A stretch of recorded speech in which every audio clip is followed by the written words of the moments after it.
നടത്തിടുന്നു. ദൈവമെന്നെ നടത്തുന്ന വഴികളെ ഓർക്കാൻ ഹൃദയം നന്ദിയാൽ നിറഞ്ഞിടുന്നു. ദൈവമെന്നെ നടത്തുന്ന വഴികളെ ഓർക്കാൻ ഹൃദയം നന്ദിയാൽ നിറഞ്ഞിടുന്നു.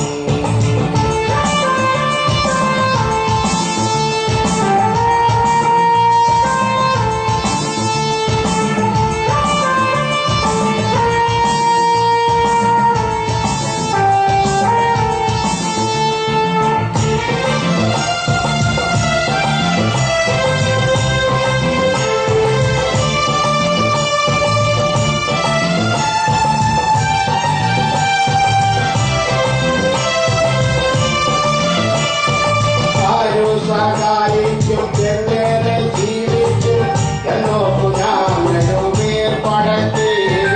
ആരും സഹായിക്കും എങ്ങനെ ജീവിക്കും എന്നോർക്കു ഞാൻ നെടുമേർപ്പടത്തി. ജീവിതം പോലും വെറുക്കണ നാളുകളിൽ സ്നേഹം എന്നെയും തേടി വന്നു. ജീവിതം പോലും വെറുക്കണ നാളുകളിൽ സ്നേഹം എന്നെയും തേടി വന്നു. ആനന്ദമായി അത്ഭുതമായി അതിശയമായി അവൻ നടത്തിടുന്നു. ആനന്ദമായി അത്ഭുതമായി അതിശയമായി അവൻ നടത്തിടുന്നു. ദൈവമെന്നെ നടത്തുന്ന വഴികളെ ഓർക്കാൻ ഹൃദയം നന്ദിയാൽ നിറഞ്ഞിടുന്നു. ദൈവമെന്നെ നടത്തുന്ന വഴികളെ ഓർക്കാൻ ഹൃദയം നന്ദിയാൽ നിറഞ്ഞിടുന്നു.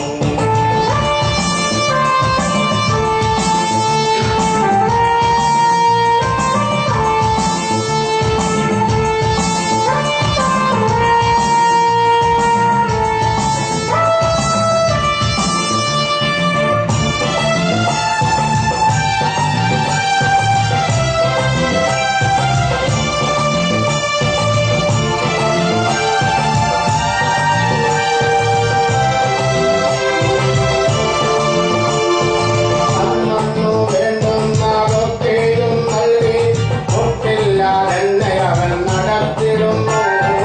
അന്നു വേണ്ടുന്നതൊക്കെയും നൽകി ഒട്ടില്ലാതെന്നെ അവൻ നടത്തിടുന്നു. ഒരിക്കവർ പോലും വെറുത്തത നാളുകളിൽ സ്നേഹം എന്നെയും തേടി വന്നു. ഒരിക്കവർ പോലും വെറുത്തത നാളുകളിൽ സ്നേഹം എന്നെയും തേടി വന്നു. ആനന്ദമായി അത്ഭുതമായി അതിശയമായി അവൻ നടത്തിടുന്നു. ആനന്ദമായി അത്ഭുതമായി അതിശയമായി അവൻ നടത്തിടുന്നു. ദൈവമെന്നെ നടത്തുന്ന വഴികളെ ഓർക്കാൻ ഹൃദയം നന്ദിയാൽ നിറഞ്ഞിടുന്നു. ദൈവമെന്നെ നടത്തുന്ന വഴികളെ ഓർക്കാൻ ഹൃദയം നന്ദിയാൽ നിറഞ്ഞിടുന്നു. നാമം വാഴ്ത്തപ്പെടുമാറാകട്ടെ. ഈ സാക്ഷ്യവാക്യങ്ങളെ ശ്രദ്ധിക്കുന്ന എല്ലാ ബഹുമാന്യ ശ്രോതാക്കൾക്കും കർത്താവായ യേശുക്രിസ്തുവിന്റെ നാമത്തിലുള്ള സ്നേഹബന്ധങ്ങളെ അറിയിച്ചുകൊണ്ട് കഴിഞ്ഞ ഏകദേശം 45 പരം വർഷങ്ങളായി സുവിശേഷ പ്രവർത്തനത്തിൽ നിൽക്കുന്ന CJ മനുവേൽ എന്ന എളിയവനായ സാക്ഷ്യ പുസ്തകം നിങ്ങളുടെ മുമ്പാകെ വയ്ക്കുവാൻ ക്രിസ്തുവിൽ ആഗ്രഹിക്കുകയാണ്. കൊല്ലം ജില്ലയിൽ കുന്നത്തൂര് ഒരു ചെറിയ ഭവനത്തിൽ ജനിച്ചു വളർത്തപ്പെട്ട് 5 മക്കളിൽ രണ്ടാമനായി ജനിച്ചു. എങ്കിലും ജന്മന കാഴ്ചയില്ലാത്തവനായി ജീവിച്ചു വരികയും മറ്റുള്ളവർക്ക് കിട്ടുന്നതുള്ള വിദ്യാഭ്യാസം എന്റെ ജീവിതത്തിൽ ലഭിച്ചില്ല. കാഴ്ചയില്ലാത്തവർ പഠിക്കുന്നതായ ആ പഠനവും എന്റെ ജീവിതത്തിൽ ലഭിച്ചില്ല. ഇങ്ങനെ എന്റെ 18ാമത്തെ വയസ്സ് അഥവാ 1969 ഈ കാലം വരെയും ജീവിതം ഒരു ഇരുളടഞ്ഞ അധ്യായമായി മുൻപോട്ട് പോയിരുന്നു. ഈ സാക്ഷ്യത്തിന് മുൻപേ ഒരു ഗാനം ആരോ ഭക്തന് എഴുതിയിരിക്കുന്നതാണ് ഞാനിവിടെ പാടിയത്. ആര് സഹായിക്കും, എങ്ങനെ ജീവിക്കും എന്നോർത്ത് ഞാൻ നെടുവിൽ പടക്കിക്കൊണ്ട് ജീവിതം വരെയും വെറുത്തതായ ഒരു കാലയളവുകളായിരുന്നു എന്റെ 18ാമത്തെ വയസ്സ് വരെയും, അഥവാ മുൻ പറഞ്ഞ 1969 വരെ. അങ്ങനെ ജീവിച്ചു വരവേ എന്റെ അയൽവാസിയായിരിക്കുന്ന ഒരു, അന്നത്തെ കാലത്ത് ഞങ്ങൾ രണ്ടുപേരും ബാലകരാണ്. ആ പ്രായത്തിൽ എന്റെ കൂട്ടുകാരൻ അഥവാ ആ അയൽവാസി എന്നോട് ചോദിച്ചു, നിന്റെ മാതാപിതാക്കന്മാരുടെ കാലം കഴിഞ്ഞാൽ നീ എങ്ങനെ ജീവിക്കും എന്ന് ചോദിച്ചു. ആ ചോദ്യത്തിന് തനതായ മറുപടി കൊടുക്കുവാൻ എന്റെ ജീവിതത്തിലില്ലായിരുന്നു. ഞാൻ കണ്ടെത്തിയ ആ മറുപടി, ഞാൻ ഭിക്ഷാടനം എടുത്ത് ജീവിക്കും. അല്പമായി പാട്ടുപാടാൻ ചെറുപ്രായത്തിൽ ഒരു ചെറിയ വശമുള്ളതുകൊണ്ട് ഒരു ചെറിയ സംഗീതോപകരണം കൈക്കലാക്കിക്കൊണ്ട് പാട്ടുപാടി ഭിക്ഷ വെച്ച് ജീവിക്കും. ഇതായിരുന്നു എന്റെ മറുപടി. ആ പ്രിയപ്പെട്ട ബാലകൻ അഥവാ എന്റെ കൂട്ടുകാരൻ അവന്റെ ഭവനത്തിൽ പറഞ്ഞതോ എങ്ങനെയോ എന്റെ മാതാപിതാക്കൾ വിവരമായി. അവർ കാലങ്ങൾക്ക് മുമ്പേ രക്ഷിക്കപ്പെട്ടവരായതുകൊണ്ട് അവർ ദൈവത്തോട് ചോദിച്ചു, ഞങ്ങൾ നിന്നെ ആരാധിക്കുമ്പോൾ, നിന്നെ സേവിക്കുമ്പോൾ ഞങ്ങളുടെ മക്കളിൽ ഒരാൾ ഭിക്ഷാടനക്കാരനായി പോകയോ എന്ന് ദൈവത്തോട് ചോദിച്ചു. അതെങ്ങനെയെങ്കിലും സഹിക്കാം, പൂർണ്ണ ഒരു തൃപ്തിയോടല്ലെങ്കിലും സഹിക്കാമെന്ന് വയ്ക്കാൻ പറ്റും. സഹിക്കാനൊക്കാത്ത മറ്റൊരു കാര്യം അവരുടെ ഹൃദയത്തിൽ നിന്ന് പുറത്തു വന്നത്, അവരെവിടെങ്കിലും പോകുവാൻ വണ്ടി കാത്തു നിൽക്കുകയോ വണ്ടിയിൽ വരികയോ ചെയ്യുമ്പോഴോ ഞാൻ ആളറിയാതെ അവന്റെ മുമ്പിൽ ഭിക്ഷയ്ക്ക് കൈനീട്ടിയാൽ അവരുടെ അവസ്ഥ എന്തായിരിക്കും എന്നുള്ളത് അവർ ദൈവത്തിൽ വെച്ച് ഉള്ളിൽ നേറി പ്രാർത്ഥിച്ചു. എന്നാൽ പറയട്ടെ, 1969 മെയ് മാസത്തിന്റെ അവസാന ആഴ്ച ഞങ്ങളുടെ നാട്ടിൽ പീരിമേട്ടിൽ നിന്നും ഒരു SNDP കുടുംബം ക്രിസ്തുമാർഗം സ്വീകരിച്ചവർ കർത്താവിന്റെ സാക്ഷിയുമായി ആ ഒരു കുടുംബം വന്നപ്പോൾ, അന്നത്തെ കാലത്ത് നാട്ടിൻപുറത്തൊക്കെ അക്രൈസ്തവ വിഭാഗങ്ങളിൽ നിന്ന് അനേകർ മുൻപോട്ട് വരിക എന്ന് പറയുന്നത് അതിശയമുള്ള വിഭാഗമാണ്. അതുകൊണ്ട് അവരുടെ യോഗം കേൾക്കുവാനായി എല്ലാവരും പോയ കൂട്ടത്തിൽ ഞാനും പോയി. ആരോ പറഞ്ഞു കൊടുത്തു, ഈ പയ്യൻ പാട്ട് പാടുന്നതാണ്. എനിക്ക് പാട്ട് പാടാനുള്ള സമയം വന്നു. ഞാൻ പാട്ട് പാടി കഴിഞ്ഞപ്പോൾ എന്നോട് ചോദിച്ചു, ഇനിയും മോൻ പാടാമെന്ന് ചോദിച്ചു. ഞാൻ പറഞ്ഞ സമയം തന്നാൽ പാടാമെന്ന് പറഞ്ഞു. അവരുടെ കൂടെ നാട്ടിലെല്ലായിടത്തും യോഗത്തിനും കൂടെ കാണുമെന്ന് പറഞ്ഞു. എനിക്ക് വളരെ സന്തോഷമായി. കാരണം ഈ പ്രായം വരെയും എനിക്ക് കിട്ടാത്തതായ ഒരു സന്തോഷമാണ് ഒരു നിമിഷം കൊണ്ട് പരിചയം വന്നതായ ഒരു കുടുംബത്തിൽ നിന്ന് കിട്ടിയ സന്തോഷം പറഞ്ഞറിയിക്കാൻ കഴിയാത്തൊരു സന്തോഷമായിരുന്നു. ശരിയാകട്ടെ എന്ന് സംബന്ധിച്ച് അവരുടെ കൂടെ ഞങ്ങളുടെ നാടിന്റെ വിവിധ ഇടങ്ങളിൽ അവർ മറ്റ് യുവങ്ങളിൽ പാട്ടുപാടുകയും സഹകരിക്കുകയും ചെയ്തുകൊണ്ട് അവർ അവിടെ നിന്നും മടങ്ങി വടക്കൻ നാട്ടിലേക്ക് പോകുമ്പോൾ എന്നെയും അവർ കൂട്ടിക്കൊണ്ടുപോയി. ചില മാസങ്ങൾ കഴിഞ്ഞ് എന്റെ നാട്ടിലേക്ക് എന്നെ കൊണ്ടുവരുമ്പോൾ 1.25 മണിക്കൂറോളം ദൈവവചനം ഘോഷിക്കുന്ന ഒരു ഘോഷകനായി തീരുവാൻ ദൈവം എന്നെ സഹായിച്ചു. അതിനെന്നെ പ്രോത്സാഹനം ചെയ്തത് ആ കുടുംബമാണ്. ഞാൻ എപ്പോൾ സാക്ഷി പറഞ്ഞാലും ആ കുടുംബത്തിൽ ദൈവം ഒഴികെ മാനുഷ്യ ധർമ്മത്തിൽ ഞാൻ മുൻപിൽ ഒരാത്മ ദർശനത്തിൽ ദർശിച്ചുകൊണ്ട് തന്നെയാണ് സാക്ഷി പറയുന്നത്. കാരണം അടിസ്ഥാനം അവിടെ നിന്നാണ് ആരംഭിച്ചത്. ഞാൻ അറിയാവുന്ന നാഴികയിൽ അവർ എന്റെ പേര് നോട്ടീസിൽ വെച്ച് എന്നെ കൺവെൻഷൻ പ്രസംഗനാക്കി എന്നെ വളർത്തുവാനിടയായി. 12 വർഷം അവരോടുകൂടെ വളർന്നു. ജീവിതത്തിൽ ഏറ്റുമുട്ടാവുന്ന നന്മ തിന്മ പ്രശ്നങ്ങളിലൊക്കെ തരണം ചെയ്ത് നിൽപ്പാൻ കർത്താവ് കൃപ ചെയ്തു. ഒരു കൂട്ടരെ മുഖാന്തരം ദൈവഭാഗത്തേക്ക് അടുക്കുവാൻ കാരണമായി തീർന്ന 100% അവർ ദൈവത്തെ പോലെ അല്ലല്ലോ. ചിലപ്പോൾ എന്റെ ഭാഗത്തെ അപാകതയിലും എന്തായാലും എന്നെ ശാസിക്കുകയും ശിക്ഷിക്കുകയും ചെയ്യുന്ന കാര്യാലുകൾ എനിക്ക് ദൈവത്തിൽ നിന്ന് പ്രാപിക്കണം, അത് ഈ പ്രിയപ്പെട്ടവരെ ദൈവം എനിക്ക് ഉപയുക്തമാക്കി തന്നതാണ് എന്നുള്ള ഏക ബഹുമാനത്തോടെ ആ പ്രിയപ്പെട്ടവരുമായി സഹകരിച്ചു നിന്ന് വളരുവാൻ കർത്താവ് കൃപ ചെയ്തു. അങ്ങനെ കർത്താവിന്റെ മഹത്വമുള്ള സാക്ഷിയുമായി ഞങ്ങൾ മുൻപോട്ട് പോകുമ്പോൾ മിക്കയിടങ്ങളിലും യോഗം നടത്തുമ്പോൾ അങ്ങനെ എല്ലാവരും വിളിച്ചു പോയി യോഗം നടത്തുന്നതല്ല. ഞങ്ങൾ സ്ഥലങ്ങൾ തിരഞ്ഞെടുത്ത് മറ്റുള്ളവരോട് കണ്ടും ഒക്കെ ചോദിച്ച് വിശ്വാസത്താൽ ഒരു സ്ഥലം സുവിശേഷ യോഗം നടത്തും. അപ്പോൾ മറ്റുള്ളവരുടെ സഹായം ഞങ്ങൾക്ക് ലഭിക്കുവാൻ ചിലപ്പോഴൊക്കെ താമസിക്കും. അവരാരായിരിക്കും, പെന്തക്കോസ്തരായിരിക്കുമോ എന്ന് മറ്റുള്ള ഇതര ആൾക്കാർ ചിന്തിക്കും. പെന്തക്കോസ്തുകാരായിരിക്കും, ഞങ്ങളാരും ക്ഷണിച്ചു വന്നവരല്ലല്ലോ, പിന്നെ അവരെ എവിടുന്ന് എങ്ങനെ വന്നത് എന്നൊക്കെ അവർ ചിന്തിക്കും. ഇങ്ങനെ പോകുമ്പോൾ ചില ദിവസങ്ങളിൽ ഞങ്ങൾക്ക് പട്ടിണിയും ജീവിതത്തിൽ സാമ്പത്തികം കയ്യിലായും ഒക്കെ ഞങ്ങൾ ദാരിദ്ര്യം അനുഭവിക്കും. എന്നാൽ അറിയപ്പെടാത്ത നാടിയ ചില സമൃദ്ധിയും ജീവിതത്തിൽ വന്നിട്ടുണ്ട്. അങ്ങനെ മുൻപോട്ട് പോകുന്ന വേളയിൽ 1981 ഞാൻ കുടുംബസ്ഥനായി. ദൈവം എനിക്ക് 3 മക്കളെ തന്നു. അങ്ങനെ കർത്താവിന്റെ പേരിൽ തുടർന്ന് വരവേ ഞാൻ ആ ഉപദേശിയുമായുള്ള ആ കുടുംബമായിട്ടുള്ള ആ ബന്ധം പ്രവർത്തനം കൊണ്ട് വിട്ടു.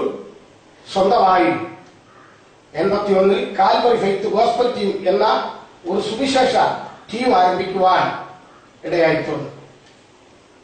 അങ്ങനെ സുവിശേഷം അറിയിച്ചു വരുമ്പോൾ നേരത്തെ പറഞ്ഞതുപോലെ തന്നെയാണ് പിന്നെയും ജീവിതത്തിന്റെ അനുഭവം. പലയിടത്തും ഞങ്ങൾക്ക് കഷ്ടതയും പട്ടിണിയും പാർക്കുവാൻ ഇടമില്ലാവരണം ആയിട്ടുള്ള ആ സമയങ്ങളുണ്ട്. കടവരാന്തകളിലും നെല്ലുകുത്തു മില്ലുകളിലും ഒക്കെ പാർത്ത് സുവിശേഷം അറിയിച്ചിട്ടുള്ള സമയങ്ങളുണ്ട്. അങ്ങനെ പ്രവർത്തിച്ചു വരുന്ന വേളയിൽ ഒരിക്കലൊരു അത്ഭുതം ഞങ്ങളുടെ ജീവിതത്തിൽ നടന്നു. അപ്പോസ്തല പ്രവൃത്തിയിലും അതുപോലെ ക്രിസ്തുവിന്റെ കാലത്ത് നടന്നിട്ടുള്ള കുരുടന്മാരുടെ കാഴ്ചയോ വൃദ്ധന്മാർ എഴുന്നേറ്റ് നടക്കുകയോ അങ്ങനെ അത്ഭുതമല്ല. ഞങ്ങളുടെ ദേഹരക്ഷയോടുള്ള ബന്ധത്തിൽ ഒരു അത്ഭുതം നടന്നു. ആ കുടുംബത്തിലെ അംഗങ്ങൾ ഇന്നും ഭൂമുഖത്ത് ഉണ്ട്. അവര് ഇന്ത്യയിലും അമേരിക്കയിലുമായിട്ട് ദൈവം അവരെ അനുഗ്രഹിച്ച് അവർ മുൻപോട്ട് വരുന്നു. എന്നാൽ പത്തനാപുരത്തിന് വടക്കുള്ള കൂടൽ എന്ന് പറഞ്ഞ സ്ഥലത്ത് 83 ഞാനും എന്റെ ടീമും കൂടെ പോയി സുവിശേഷം അറിയിക്കുമ്പോൾ ഒരു മാർത്തോമാക്കാരുടെ വീട്ടുമുറ്റത്താണ് യോഗം നടത്തുന്നത്. ഞങ്ങൾ സ്വമേധയായി സ്ഥലം അന്വേഷിച്ച് അവിടെ യോഗം നടത്തുകയാണ്. അവർക്കാർക്കും ഇങ്ങനെ ടീമിന്റെ പ്രവർത്തനങ്ങളോ ടീം അനുഭവിക്കുന്ന കഷ്ടതകളോ ഇതൊന്നും അവർക്കറിയത്തില്ല. ആണ്ടുതോറും അവരുടെ പള്ളികളിൽ നടക്കുന്ന യോഗം ഇതിൽ കവിഞ്ഞ് മറ്റിങ്ങനെയുള്ള യോഗങ്ങളൊന്നും അറിയത്തില്ല. യോഗം കഴിഞ്ഞ് പൊതുജനമെല്ലാം പോയി. ഞങ്ങൾ 5-8 പേരുണ്ട്. മനുഷ്യത്തൊക്കെ അടിച്ചവിടെ വയ്ക്കുകയാണ്. കാരണം ചെന്ന സന്ദർഭത്തിൽ പെട്ടെന്ന് ധൃതിക്കൊന്ന് വെച്ച് കെട്ടിയതുകൊണ്ട് അതിന്റെ ഒരു കരുതലോടെ വെച്ച് കെട്ടി സൂക്ഷിക്കാനിടയായില്ല. അപ്പൊ അതുകൊണ്ടെല്ലാം അടിച്ചെടുത്ത് മാറ്റി വെച്ചിരിക്കുകയാണ്. പിറ്റേ ദിവസം എല്ലാം അതിന് നിലയിൽ കൂടെ വെച്ച് കെട്ടി യോഗം നടത്താമെന്ന് വിചാരിച്ചു.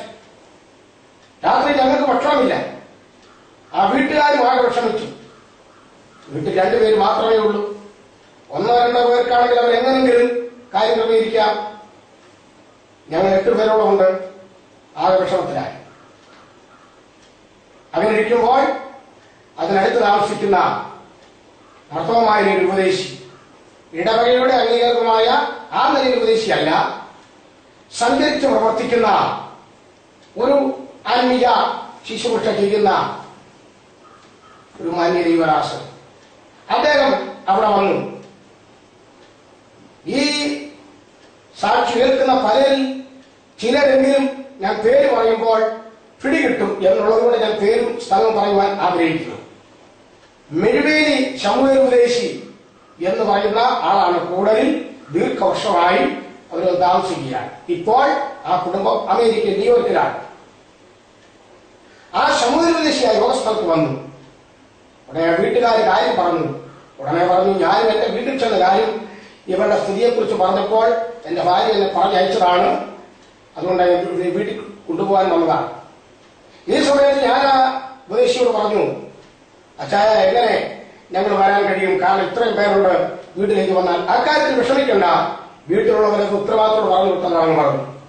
ഞങ്ങൾ ചെന്നു. ഞാൻ ഇതുവരെ പറഞ്ഞതിൽ ആ പറയപ്പെട്ട അത്ഭുതം ആയില്ല. ആ അത്ഭുതത്തിലേക്ക് വരുവാൻ ആഗ്രഹിക്കുകയാണ്. ഞങ്ങൾ അവിടെ ചെന്നു. കുളിയെല്ലാം കഴിഞ്ഞിട്ട് ഞങ്ങൾ ആ വീട്ടുകാരെ ഒരുമിച്ച് പ്രാർത്ഥന ചെയ്യുന്നു. പ്രാർത്ഥന ചെയ്യുന്ന ശേഷം ഭക്ഷണത്തിന് വേണ്ടി ഞങ്ങൾ ഊണുമേശയോട് അടുക്കുമ്പോൾ ഉണ്ടായ രംഗം, ഇപ്പോഴത്തെ ഭക്ഷണ ക്രമീകരണങ്ങളല്ലേ ഐസ്ക്രീം തുടങ്ങിയ നിലവാരത്തിലൊക്കെ വരുന്നത്. പഴയ കാലത്ത് പൗരാണികമായ ക്രിസ്ത്യാനികളുടെ ഭക്ഷണത്തിന് തൈരും പഴവും പഞ്ചസാരയൊക്കെയുള്ള ക്രമീകരണമായിരുന്നല്ലോ. അപ്പൊ ഞങ്ങൾക്ക് ഭക്ഷണം തന്നപ്പോൾ ഒരു വലിയ സദ്യവട്ടത്തിന്റെ ഒരുക്കത്തിന്റെ എല്ലാ നിലയിലുള്ള ക്രമീകരണത്തോടെ നിറവോടാണ് ഭക്ഷണം തരുന്നത്. ഞങ്ങൾ ഭക്ഷണം കഴിച്ചുകൊണ്ടിരിക്കുമ്പോൾ തന്നെ ചോദിച്ചു, വീട്ടിലെ മക്കൾ അവരുടെ പ്രാപ്തി അതൊക്കെ ചോദിച്ചപ്പോൾ 4 പേർ പെൺമക്കളാണ്, 4 പേര് പഠിച്ചുകൊണ്ടിരിക്കുകയാണ്. അപ്പോൾ പിന്നെ ഈ ക്രമീകരണത്തിൽ ഭക്ഷണം എങ്ങനെ ഉണ്ടായി അത് ഞങ്ങൾക്ക് പിടിയില്ല. പക്ഷെ എന്നോടുകൂടെ കാഴ്ചയുള്ളവര് അവർക്ക് പിടികിട്ടിയ ഒരു വിഷയം, ഇവർ ഭാര്യയും ഭർത്താവും അതിശയപ്പെട്ട് നോക്കിക്കൊണ്ടാണ് ഞങ്ങൾക്ക് ഭക്ഷണം തരുന്നത്.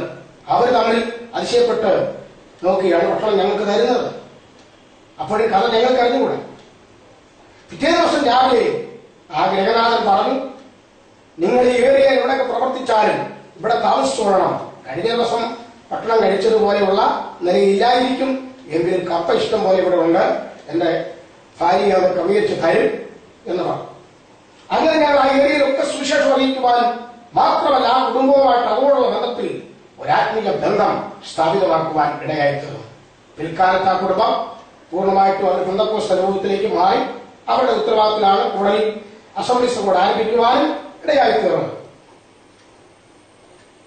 ഇങ്ങനെ 83 ആ നിലയിൽ കടന്നുപോയെങ്കിൽ 1996 ജൂലൈ മാസത്തിൽ ഞാൻ ആ വീട്ടിൽ ഒരു പകൽ വിശ്രമിക്കുമ്പോൾ ആ ഭവനം സഹായിക്കുകയും ആ ഭവനത്തിൽ വന്ന് കൂട്ടായ്മ കൂടി നന്മയെ രൂപിച്ച് പോവുകയും ചെയ്തിട്ടുള്ള ഒരു മാന്യ വ്യക്തി ആ വീടിന്റെ അടുക്കൽ കൂടെ കുട ധരിച്ചു പിടിച്ചു പോയപ്പോൾ അവിടെ ആ വീടിന്റെ സിറ്റൗട്ടിലിരുന്ന ചില സ്ത്രീകളോട് ആ വീട്ടിലെ മാതാവ് പറഞ്ഞ വാക്കുകൾ ഞാൻ അകത്തെ മുറിയിൽ കേട്ടുകൊണ്ട് കിടക്കുകയാണ്.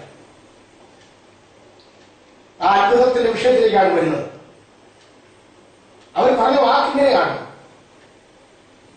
ഈ അകത്തെ മുറിയിൽ കിടക്കുന്ന ദൈവദാസൻ ടീമായിട്ട് ഇവിടെ വരുമ്പോൾ അവർ ദൈവഹിതത്താലാണ് ഇവിടെ വന്നതെന്നും ദൈവമാണ് അവരെ ഇവിടെ കൂട്ടിക്കൊണ്ടുവന്നെന്നുള്ള ഒരു ഉറപ്പ് ഞങ്ങൾക്ക് ഉണ്ടാകുവാൻ ഒരു കാരണമുണ്ട്. ഇതുവരെയും അവരാ സംഗതി അറിഞ്ഞിട്ടില്ല. പക്ഷെ ഞങ്ങൾ കുടുംബമായി അതിശയപ്പെട്ടു പോയി. 83 ചരിത്ര മാതാവ് 96 മറ്റു ചില സ്ത്രീകളോട് പറഞ്ഞു കൊടുക്കുന്നത് ഞാൻ കേട്ടുകൊണ്ട് കിടക്കുകയാണ്. അവർ പറഞ്ഞ വാക്ക്, ആ വീട്ടുനാഥന്റെയും വീട്ടുനായികയുടെയും സ്വന്തത്തിൽപ്പെട്ടവരായ 2 പേർ വിവാഹിതരായി. അപ്പൊ അവർ 4 പേരെ ഒരു കുടുംബത്തിൽ 2 പേര് വെച്ച്, പിന്നെ വേറെ ആരെങ്കിലും ഒക്കെ അത് വരും. എല്ലാ തിങ്കളാഴ്ച അവിടെ പ്രാർത്ഥന ഉള്ളത് കൊണ്ട് പ്രാർത്ഥനക്കാരുടെ ദൂരെ നിന്ന് വരും. ഇവർക്കൊക്കെ കൊടുക്കാൻ വേണ്ടി അവർ ഭക്ഷണം ഒരുക്കി. പക്ഷേ അത് ഞങ്ങളുടെ ജീവിതത്തിൽ ഭാഗ്യമായി തീർന്നു. ആ പറയപ്പെട്ടവരാരും വന്നില്ല. എങ്ങനെ ഇത് അവരെ കൊണ്ട് തീർക്കാൻ കഴിയും? മറ്റുള്ളവരൊക്കെ സാമാന്യം നല്ല നിലയിൽ പരിസരത്ത് താമസിക്കുന്നവർക്ക് വിളിച്ചു കൊടുക്കാനും ഒരു ബുദ്ധിമുട്ട്.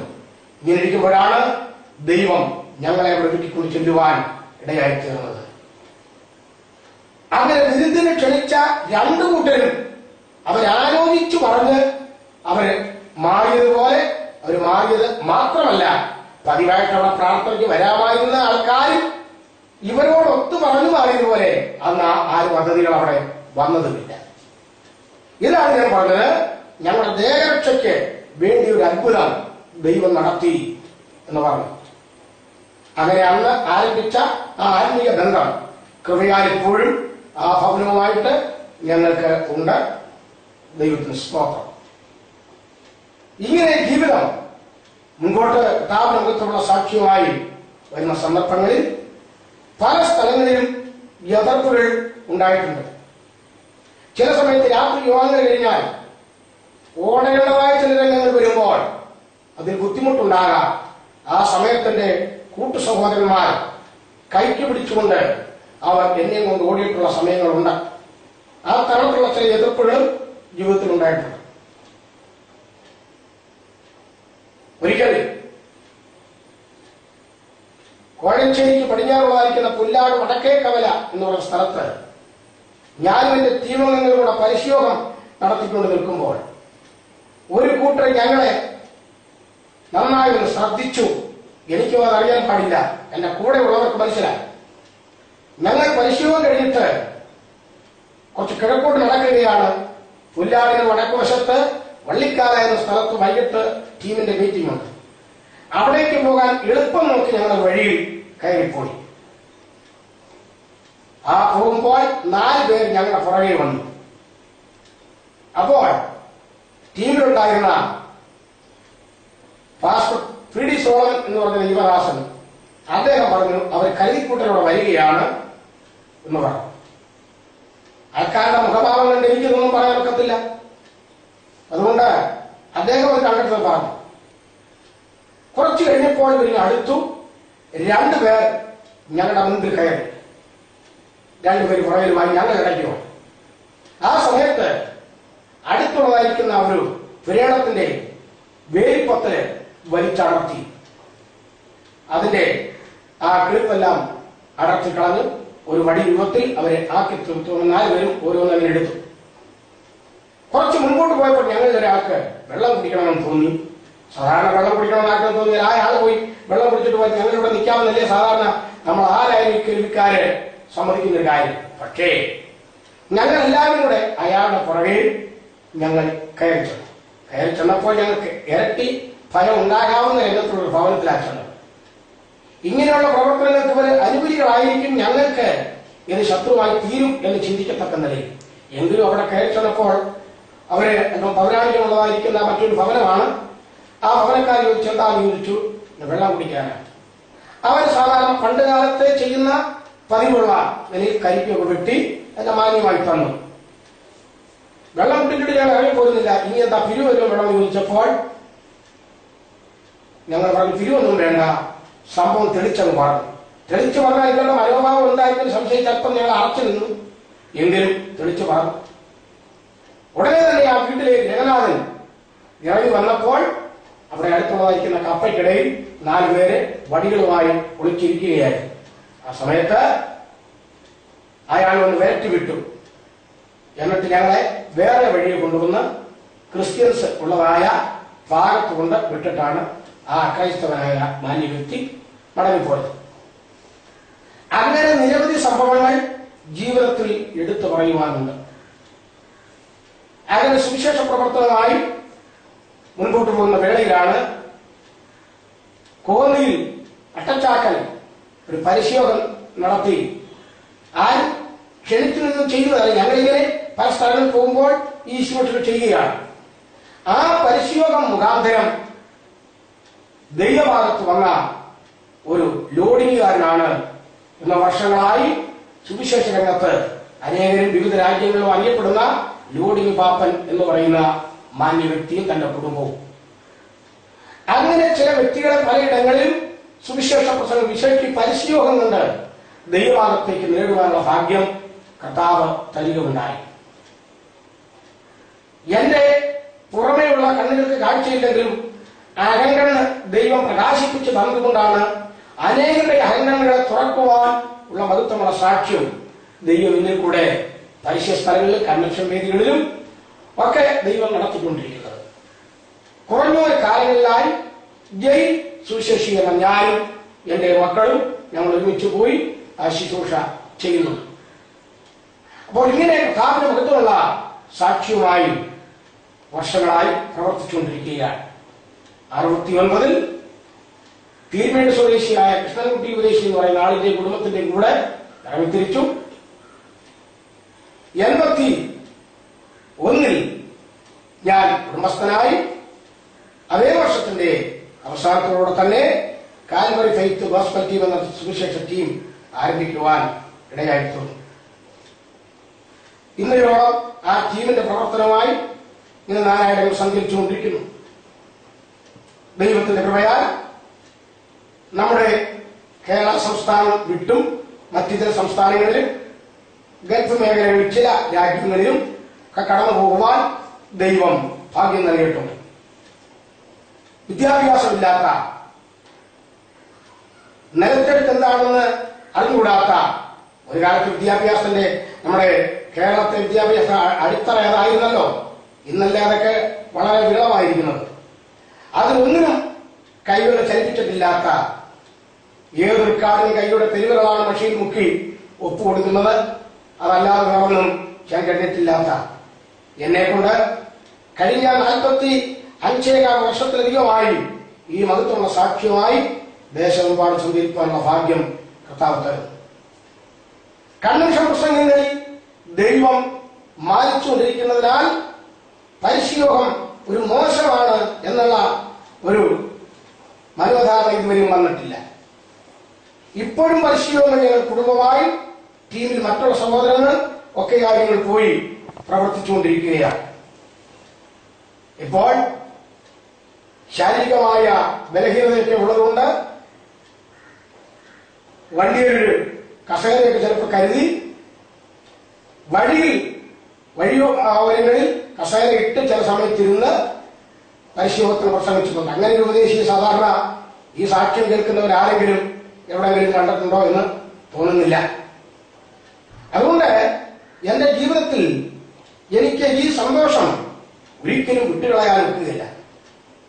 കാരണം പത്രോസ് അപ്പോസ്തലൻ ഇങ്ങനെ പറയുകയുണ്ടായി. പത്രോസിന്റെ 1-ാം ലേഖനം 2-ാം അധ്യായത്തിന്റെ 6-ാം വാക്യത്തിൽ വരുമ്പോൾ അവിടെ പ്രകാരം എഴുതിയിരിക്കുന്നു,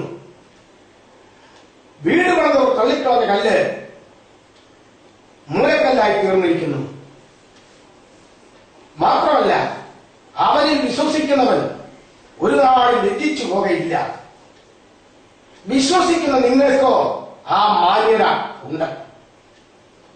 യേശുക്രിസ്തുവിനുള്ള മാന്യത ലഭിക്കുവാൻ ഏത് അജ്ഞൻ, ഏത് അയോഗ്യനും, ഏത് അധമനുമായിരിക്കുന്ന വ്യക്തിക്ക് ക്രിസ്തുവേശുവിൽ വിശ്വസിച്ച് രക്ഷിക്കപ്പെട്ട് ദൈവിക പ്രത്യാശ പ്രാപിച്ചു കഴിയുമ്പോൾ ഈ മാന്യത കിട്ടുകയാണ്. എനിക്കിപ്പോൾ 45 വർഷം കഴിയുന്ന ഈ മാന്യത ക്രിസ്തുവിൽ ലഭിച്ചിട്ട് ഏത് ഉന്നതന്മാരുടെയും ഒട്ടാരതുല്യമായ ഭവനങ്ങളിൽ മനോഹരമായ സ്വീകരണങ്ങളിൽ കിട്ടുവാൻ ഈ രോഗപ്രകാരമുള്ള അവസ്ഥ വെച്ച് നോക്കിയാൽ ഒന്നിനും അർഹതയില്ലാത്ത എന്നെ ഈ പദവിയിലാക്കിയത് യേശുക്രിസ്തുവിന്റെ മാറ്റമില്ലാത്ത രക്ഷയുടെ സുവിശേഷമാണ്.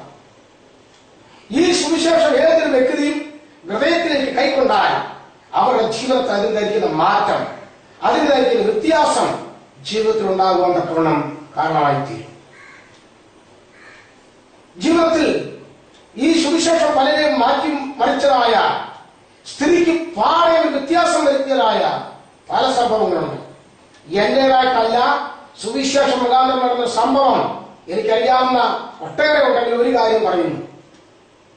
ഞാൻ എന്റെ അനുഭവം ലോഡിങ്ങുകാരൻ പാപ്പന്റെ നാട്ടിൽ ഒരു ചെറിയ സ്കൂൾ മാനേജര്, അദ്ദേഹത്തിന്റെ ഒരു ചെറിയൊരു സ്ഥാപനമാണ് ഇവിടെ ഉള്ളത്. ആ സ്കൂളിന്റെ മാനേജരാണ്. അദ്ദേഹത്തിന്റെ വീട്ടിലിരുന്ന് ഇത് പറഞ്ഞപ്പോൾ അദ്ദേഹത്തിന് അറിയാവുന്ന സംഭവം അദ്ദേഹം എന്നോട് പറയുകയുണ്ടായി. തന്റെ വീട്ടിൽ പലപ്പോഴും ഒരു വ്യക്തി ഭിക്ഷാടനത്തിന് വരും. ഭിക്ഷാടനത്തിന് വരികയും അവർ വല്ലതും കൊടുക്കുകയും ചെയ്യും. അങ്ങനെ ഇത് കുറെ നാൾ ആ ആളിനെ കാണുന്നില്ല. ചിലപ്പോൾ മരിച്ചു കാണും, അല്ലാതെ ഇപ്പൊ ഒരു അറിവുമില്ലല്ലോ. ഇങ്ങനെ ഇരിക്കുമ്പോൾ അന്ന് നമ്മുടെ നാട്ടിൻപുറത്തൊന്നും ഈ ഫാൽസ് വസ്ത്രധാരണയായിട്ടൊന്നും അധികം പ്രചാരത്തിൽ വന്നിട്ടില്ല. പഴയ കാലത്ത് സാധാരണ അറിയപ്പെടുന്ന ടെറി ഷർട്ടും ഡബിൾ വേസ്റ്റിയും, അത് കുറെ വർഷങ്ങൾക്ക് അപ്പുറത്ത് 10-45 വർഷത്തിനപ്പുറത്ത് ഉണ്ടായിരുന്ന ഒരു വേഷവിധാനമാണ്. ഒരു ദിവസം ആ സ്കൂൾ മാനേജറുടെ വീട്ടിൽ ഞാൻ പറഞ്ഞതായിരിക്കുന്ന ആ വസ്ത്രധാരണയുമായിട്ട് ഒരു വ്യക്തി ഒരു വേദപുസ്തകം പിടിച്ചവിടെ വന്നു. അവര് വിളിച്ചു, മാന്യമായ ഇരിപ്പിടത്തിൽ ഇരുത്തി ചായ കൊടുത്തു. കാര്യങ്ങളൊക്കെ ചോദിച്ചു. എവിടെ നിന്ന് വരുന്നു, കാര്യങ്ങളെ ഞാൻ സുവിശേഷം അറിയിച്ചു വരികയാണ്. ഉടനെ ചോദിച്ചു, ഇവിടെ പണ്ടൊരു ഭിക്ഷക്കാരൻ ഇവിടെ വന്നിട്ടുള്ളത് ഓർമ്മയുണ്ടോ? വരുമായിരുന്നു. അയാളെ കുറിച്ച് വല്ല അറിവുണ്ടോ? ഞാൻ വീട്ടുകാർ പറഞ്ഞു, ഒരു അറിവുമില്ല, ഇപ്പൊ കുറെ നാളുകൊണ്ട് വരുന്നില്ലെന്ന് മാത്രം അറിയാം, അല്ല മറ്റൊരു അറിവുമില്ല. പിന്നെ ഒരു വിവരം അറിയത്തില്ല. ഇല്ല. എന്നാൽ പലയാവർത്ത് നിങ്ങളുടെ അടുക്കൽ ഭിക്ഷയ്ക്ക് വന്നവനാണ് ഞാനെന്ന് പറഞ്ഞു. ഞാൻ ജീവിതത്തിൽ മാരക രോഗത്താൽ എല്ലാം തകർന്ന് ജീവിക്കുമ്പോൾ ഒരു വഴിത്തലയ്ക്കലെ പ്രസംഗം കേട്ടു. ഞാൻ അവരെ കൊണ്ട് പ്രാർത്ഥിപ്പിച്ചു. ദൈവം എന്നെ വിടുവിച്ചു. ഇപ്പോൾ ഞാൻ ആഴ്ചയിൽ ചില ദിവസങ്ങൾ ടാപ്പിംഗ് ചെയ്തുകൊണ്ട് ചുരുക്കം ചില ദിവസങ്ങൾ മാറ്റിവെച്ചുകൊണ്ട് എന്റെ അനുഭവ സാക്ഷ്യം, ഞാൻ എവിടെയൊക്കെ ഭിക്ഷയ്ക്ക് പോയിട്ടുണ്ടോ, ആരൊക്കെ എന്നെ സഹായിച്ചിട്ടുണ്ടോ, സഹായിക്കാത്തവരുടെയും സഹായിച്ചവരുടെയും അടുക്കൽ പോയി ഈ സാക്ഷ്യം നിറവേറ്റുകയാണ് എന്ന് പറയുന്നുണ്ടായി. ആ മാനേജർ എന്നോട് പറഞ്ഞ കാര്യം, അദ്ദേഹം ആ വീട്ടിലുള്ളവരും ഇരിക്കുന്ന ഇടം എവിടെയാണെന്ന് അറിയാതെ മറന്ന് അവർ നിലവിട്ട് കരഞ്ഞു പോയതോ. ആ മനുഷ്യനെ ഒന്നും വിട്ടില്ല എന്നതാണ്. അവിടെ താമസിപ്പിച്ചുകൊണ്ട് യോഗം നടത്തിച്ചു. ഈ രോഗപ്രകാരം ഏതെങ്കിലും ഒരു മാന്യത നമുക്ക് കിട്ടണമെന്ന് വരികിൽ ഒന്നിൽ വിദ്യാഭ്യാസം അതിന്റെ അടിസ്ഥാനമായിരിക്കണം, അല്ലെങ്കിൽ തെരഞ്ഞെടുപ്പിനോ വല്ലോ നിന്ന് ജയിച്ചെങ്കിൽ അങ്ങനെ ആ നിലയിൽ. പക്ഷെ ആ മാന്യത എന്ന് പറഞ്ഞാൽ 5 വർഷത്തേക്കുള്ളതേ ഉള്ളൂ. പഞ്ചായത്ത് മെമ്പർ തുടങ്ങി മേളോട്ട് പോയാൽ രാഷ്ട്രപതി വരെ ആയെന്ന് പറഞ്ഞാൽ തന്നെയും 5 വർഷത്തേക്കേ ഉള്ളൂ. അല്ലെങ്കിൽ പിന്നെ അധ്വാനിച്ചോ അല്ലെങ്കിൽ വല്ല ബ്ലേഡ് പരിപാടി നടത്തിയോ കള്ളച്ചിട്ടി വെച്ചോ എന്തെങ്കിലും കുറെ കാശുണ്ടാക്കി അധ്വാനിച്ചോ ആകാം. ഏത് വിധത്തിലും കാശുണ്ടാക്കി ആ കാശിന്റെ മറവിൽ ഒരു മാന്യത. ഈ പറയപ്പെട്ട യാതൊരുവിധമായ മാന്യതകളും പറയുവാൻ ഇല്ലാത്ത എന്നെയും ഇപ്പോൾ പറഞ്ഞു നിർത്തിയ ആ ഭിക്ഷാടനക്കാരനായിരുന്ന വ്യക്തിയെയും അതുപോലെ 100 കണക്കിന് ജീവനങ്ങളെ ഈ പ്രത്യാശയിൽ ഇന്ന് വരെ നിലനിർത്തിയിരിക്കുന്ന കഴിഞ്ഞ കാലം നിർത്തിയിട്ടുള്ളതുമായ മാന്യത എന്തെന്ന് ചോദിച്ചാൽ, വിശ്വസിക്കുന്ന നിങ്ങൾക്ക് ആ മാന്യത ഉണ്ട് എന്ന് പത്രോസ് അപ്പോസ്തലൻ ദൈവത്തിന്റെ ആത്മാവിനാൽ പറയുകയുണ്ടായി. അതുകൊണ്ടാണ് എനിക്ക് ഒരു മാന്യമായ കുടുംബജീവിതം, 3 കുഞ്ഞുങ്ങളും എന്റെ കുടുംബവുമായി ചില സംഗീത ഉപകരണങ്ങളോടുകൂടെ മിക്ക ദിവസങ്ങളിലും പല കവലകളിൽ പോയി കർത്താവിന്റെ മതിലുള്ള സാക്ഷ്യം നിറവേറ്റുവാനുള്ള ഭാഗ്യം കർത്താവ് തന്നുകൊണ്ടിരിക്കുന്നത്. അതുകൊണ്ട് എത്രത്തോളം കാലം ഇതിനെ എഴുന്നേറ്റ് നടന്ന് പ്രസംഗിക്കുവാൻ ഉള്ള അവസരം ദൈവം ശരീരത്തിൽ ആരോഗ്യപരമായി തരുന്നുവോ ആ നാടുകളിലൊക്കെയും ഏത് രാജ്യങ്ങളിലൊക്കെ പോയെന്ന് പറഞ്ഞാലും ഈ പരിശീലനം ഞാൻ നിർത്തുകയില്ല. കാരണം ജീവിതത്തിൽ ലഭിച്ച അനേക ആത്മാക്കളുടെ യഥാർത്ഥ വഴിയൊരുക്കൽ എന്ന് പറയുന്നത് ഈ പരിശീലനമാണെന്ന് കാരണം. അതുകൊണ്ട് പ്രിയമുള്ളവരെ, എളിയവനായ എന്റെ സാക്ഷ്യം കേൾക്കുന്ന നിങ്ങളുടെ ജീവിതത്തിൽ കർത്താവായ യേശു ക്രിസ്തുവിനെ പിൻപറ്റാത്തവർ ആരെങ്കിലും ഒരു വ്യക്തി ഈ സാക്ഷ്യം കേൾക്കുന്നെങ്കിൽ ഇത് ഏതെങ്കിലും കഴിവില്ലാത്തവന്റെ ഒരു കാര്യമാണെന്ന് പറഞ്ഞ് തള്ളിക്കളയാതെ ഈ സാക്ഷ്യം വാസ്തവത്തിൽ ഇതിന്റെ അനുഭവം കണ്ണിന്റെ പ്രശ്നം എന്നുള്ളതല്ല, ജീവിതം തകർന്ന് കുഴഞ്ഞു കിടക്കുന്ന ജീവിത പശ്ചാത്തലത്തിൽ ഈ കർത്താവായ യേശു ക്രിസ്തുവുമായിട്ടുള്ള ബന്ധത്തിൽ ജീവിച്ച ഒരു പൈസയും ചെലവില്ലാതെ ഒറ്റ ചെലവ് വരും. നമ്മുടെ ഹൃദയം ദൈവസന്നിധിയിൽ ഒന്ന് ഒരുക്കണം, നാം ഒന്ന് ഒരുങ്ങണം, നാം ദൈവസന്നിധിയിൽ നമ്മളെ തന്നെ ഒന്ന് ഏൽപ്പിച്ചു കൊടുക്കണം. ഏതൊരു വ്യക്തിയെയും രൂപാന്തരപ്പെടുന്ന കർത്താവ്. ഒരു പാട്ടുകാരൻ ഇപ്രകാരം പറയുകയാണ്, ഒരു കണ്ണിനും ദയ തോന്നാതെ നമ്മൾ പരിതാപം പൂണ്ടുകിടന്നോരു നേരം, ഒരു കണ്ണിനും ദയ തോന്നാതെ നമ്മൾ പരിതാപം പൂണ്ടു കിടന്നോരു നേരം, അരികിൽ വന്നാശ്വാസം തന്നൊരു സ്നേഹം, അകമേതിരച്ചു വണങ്ങി നമിക്കാം, പരമപിതാവിനെ പാടി സ്തുതിക്കാം, തിരുമകനെ തന്ന സ്നേഹത്തെ ഓർക്കാം, പരമപിതാവിനെ പാടി സ്തുതിക്കാം, തിരുമകനെ തന്ന സ്നേഹത്തെ ഓർക്കാം,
ലോക ജാതികളിൽ നിന്ന് മാത്രമല്ല ക്രൈസ്തവ ലോകത്തിൽ നിന്നും പലപ്പോഴും എതിർപ്പുകൾ ഈ ആത്മീയ ലോകത്തിൽ ജീവിതത്തിൽ അനുഭവിച്ചിട്ടുണ്ട്. അത് പറയുവാൻ ഒട്ടേറെ ഉണ്ട്, ആ ഭാഗങ്ങളിലേക്ക് കടക്കുന്നില്ല.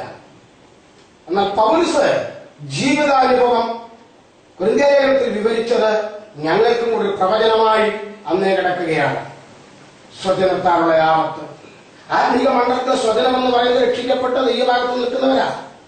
അവരിൽ നിന്നുള്ള ആപത്ത് ജീവിതത്തിൽ ഉണ്ടായിട്ടുണ്ട്. എന്നാൽ കൊലോസ്യലേഖൻ 2-ാം അധ്യായത്തിന്റെ 6-7 വാക്യങ്ങൾ വായിച്ചു വരുമ്പോൾ അവിടെ കാണുന്നത് പോലെ അവനിൽ വേരൂന്നാണ്. ആര്? ക്രിസ്തുവിൽ വേരൂന്നിയെങ്കിൽ മാത്രമേ ജീവിതത്തിൽ ഏറ്റുമുട്ടുന്ന പ്രതിസന്ധികൾ കൊണ്ട് ഈ കൃപയിൽ നിന്ന് അടർന്നു പോകാതെ പിഴുതു പോകാതെ നിലനിൽക്കാൻ തക്കവണ്ണം കഴിയുള്ളൂ. ചിലരൊക്കെ ചിലപ്പോൾ ശോഭിച്ചു കഴിഞ്ഞിട്ട് അവരെ പിന്നെ ആത്മീയ രംഗത്ത് അവരെ കാണില്ല. അന്വേഷിക്കുമ്പോൾ പറയുന്നത് ചിലപ്പോൾ അവർ വലിയ തെറ്റുകാരല്ലായിരിക്കാം, ചിലരുടെ പ്രവൃത്തി കണ്ടിട്ട് അവർ ഇതിനകത്ത് വിട്ടുപോയി. എന്തൊരു കഷ്ടമാണ്! മറ്റൊരുത്തന്റെ പ്രവൃത്തി നോക്കിയാണോ നമ്മളെ ഈ കൃപയിലേക്ക് കർത്താവ് വിളിച്ചത്? കർത്താവ് ചോദ്യം ചോദിക്കുന്നുണ്ട് പ്രവാചക പുസ്തകത്തിൽ, ഞാൻ നിന്നോട് കാര്യം തീർക്കുന്ന നാളിൽ നിന്റെ കൈകൾ ബലപ്പെട്ടിരിക്കുമോ? നിന്റെ കാലുമുട്ടുകൾക്ക് ബലമുണ്ടാകുമോ എന്ന് ചോദിക്കുന്ന ചോദ്യമുണ്ട്. ഈ സാക്ഷ്യം കേൾക്കുന്ന അല്പമായ നിലയിൽ വചനഘോഷണം കൂടെ ശ്രദ്ധിക്കുന്ന മാന്യ ജീവിതങ്ങൾ ആരായിരുന്നാൽ ഒന്നും പക്ഷെ ചിന്തിക്കണം.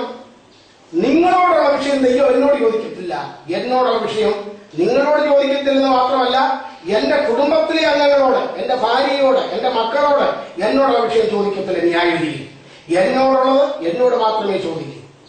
അതുകൊണ്ട് അവരുടെ പല പല വീഴ്ചകൾ കണ്ടിട്ട് നമ്മൾ ദൈവകൃപയിൽ നിന്ന് അന്യപ്പെട്ടു പോകുക എന്ന് പറഞ്ഞാൽ അതൊരിക്കലും ദൈവന്മാരെ അത് നിരക്കാവുന്ന ഒരു കാര്യമല്ല.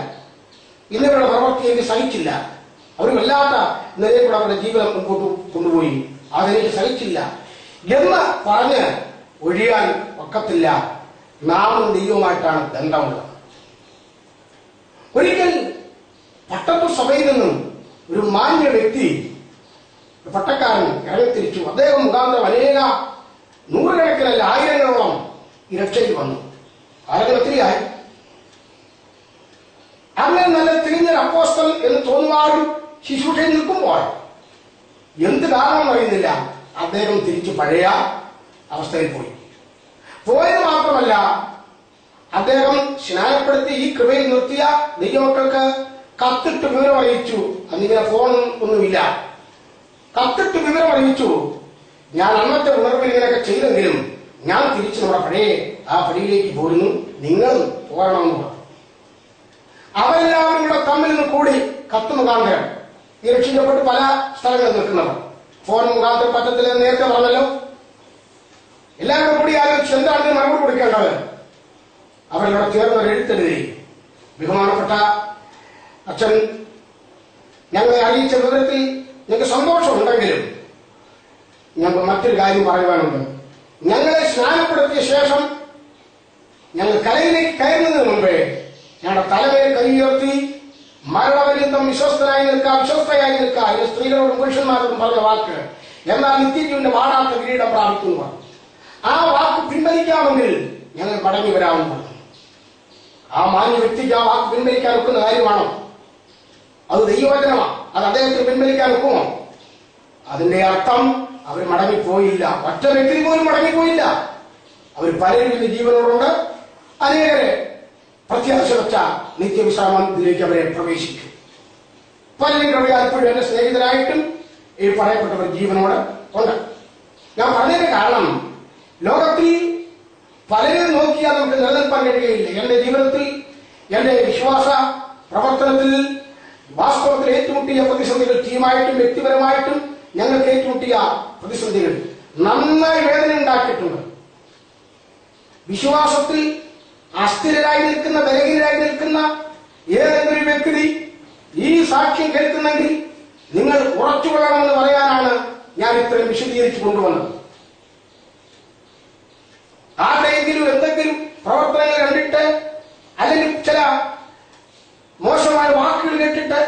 ഇവരാണ് ആത്മീയ, ഇവരാണ് ദൈവമക്കൾ എന്ന് പറഞ്ഞിട്ട് ദൈവം നമ്മെ ഏൽപ്പിച്ചിരിക്കുന്ന വിശ്വസ്തതയുടെ ആ ഒരു പാന്താവ് നഷ്ടപ്പെടുത്തി കളയരുത്.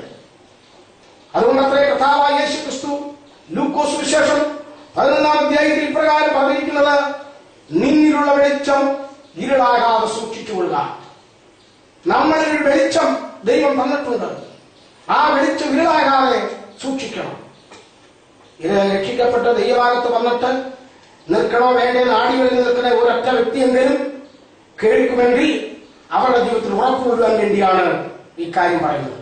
അങ്ങനെ മറ്റുള്ളവരെ നോക്കാതെ നമ്മൾ നിലനിന്നാൽ നമ്മൾ ചിന്തിക്കാത്ത വലിയൊരു മഹത്വകരമായ ഭാഗ്യ പദവിയിലേക്ക് ദൈവം നമ്മെ എത്തിക്കും. ചിലരെ ചിന്തിക്കും അത് സ്വർഗത്തിലല്ലേ.